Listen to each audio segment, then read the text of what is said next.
Hey guys, thanks for tuning in to another video on ForgottenWeapons.com.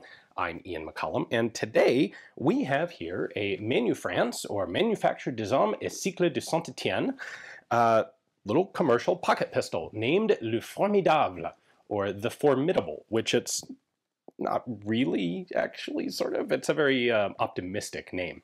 This is a 5-shot, double-action, mostly hammerless pistol designed for civilian pocket carry and marketed in France between the years 1895 and 1916. Of course, military or civilian production of guns declined precipitously as World War I took hold, as all of the manufacturing capacity in France was put towards military production. So let's take a closer look at this, and then we're going to take it out to the range for a backup gun match. The configuration we have here is a very short grip, obviously intended for pocket concealed carry. You can get just barely a 2-finger grip on it, kind of more like a 1-finger grip. It does have an exposed hammer, and it can be manually cocked, but that hammer spur is cut down to prevent it from snagging on the pocket. We have a flip out cylinder, so you pull forward on the ejector rod here, you can flip it out, 5 rounds. The caliber is marked right down there, 8mm, and that is 8mm French Ordnance Model 1892, aka 8mm Lebel.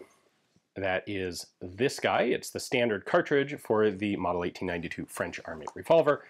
This is an older box, but Fiocchi does make it. That's what I'll be shooting today. Ballistically, this is a 111 grain bullet traveling at about 900 feet per second. The original military loading was a slightly heavier bullet going a little bit slower, but we're pretty close on here. So just for comparison's sake, there's a 9mm Parabellum. There's the 8mm French Ordnance. It's a long cartridge. It's about the size of a .38 Special or so, but a bit less powerful. For another size comparison, here is said French Model 1892 Standard Service Revolver. It is interesting that the cylinder flips out to the right, as it does on the French Ordnance Revolver. This is somewhat unusual. Typically, cylinders flip out the left, the idea being if you're right-handed and the cylinder flips out this side, you can reload it with your strong hand, or with your weak hand, while maintaining a strong hand grip on the gun. The French had their reasons for doing this the other way, which we won't get into here, but it's interesting that the Formidable actually copied that cylinder design from the Army revolver. This, of course, does run double action or single action. It has a very heavy trigger. I measured that in at something about 17 pounds. The single action's pretty decent, although with this little tiny hammer spur, it's actually a lot of effort to manually cock the thing. And the double action is very, very heavy. We can couple that with really tiny sights. There are technically sights there. There is a little notch and a very small blade, but those are really, really small.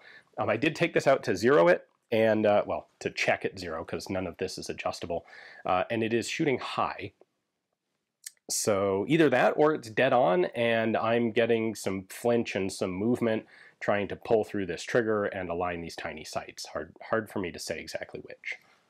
Lastly, the markings on there, we have Manufrance, or manufacturer of arms and bicycles in St Etienne, and right there on the barrel, Le Formidable, the Formidable. All right, let's take this out to a backup gun match and see how I can do with it. En sac avant, très important. Are you ready? Ready. Stand by.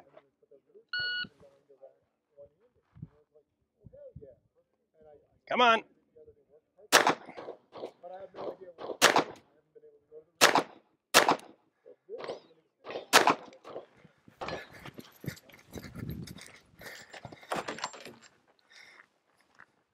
There's no conceivable way I'm going to hit any plates.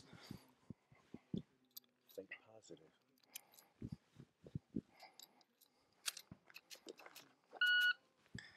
Well, the good news is my time was nice and short, because I didn't actually pull the trigger on another round. I see clear. Close it up. Holster. I think my real chance is going to be on some of the steel. I have an opportunity to get more points on steel than I do on the paper.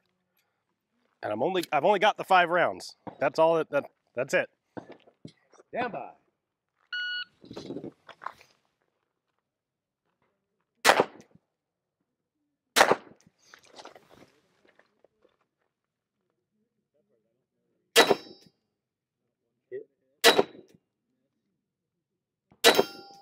Go down! And I'm out. All right. You are done. 15 seconds. That wasn't so great. Let's see if I got anything on paper.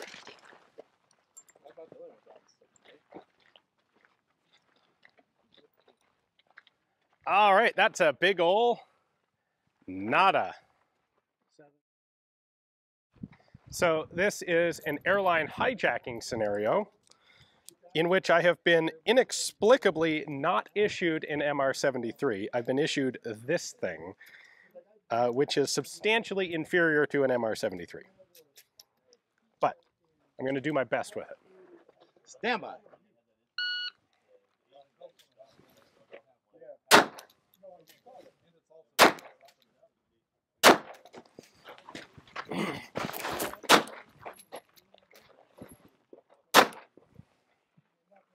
That's it. That's all I got. 5 rounds. Load show clear. All right, so that's a decent hit. That's 5 points. That's 6 points. That's only 3 points. Now that's 6 points. I think this is my best stage yet. So the stage description here is that you are sunbathing and you are accosted by a criminal gang trying to kill you, which means this is clearly taking place in Marseille. All right, shooter, are you ready? Ready. Stand by.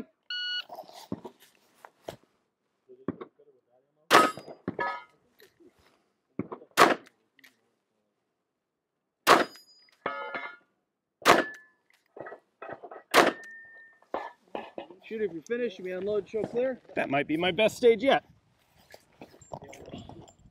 Well, hopefully you guys enjoyed watching me struggle and mostly fail there. This is not quite my worst performance ever at a backup gun match, but it's getting pretty close to it. There were 7 people in the revolver division. I placed 7th of those. There were 43 people overall, and I placed 41st out of 43. There were, in fact, 2 people who did worse than me, although I'll point out one of them didn't even complete all the stages. So just about the worst in the match today, but still fun to do. I attribute the poor performance largely to the very heavy trigger, the very tiny sights, and the limited capacity. So usually this match is designed around a 5-shot revolver. Today there were a bunch of stages that required more than 5 shots, and that of course hindered my efforts. That like 17-pound double action trigger is really quite something. I feel like I've handled Nagant revolvers with lighter triggers than this. That said, for the anxious and twitchy person carrying this in their pocket circa 1910, perhaps a very heavy trigger is a good idea, less likely to fire it unintentionally.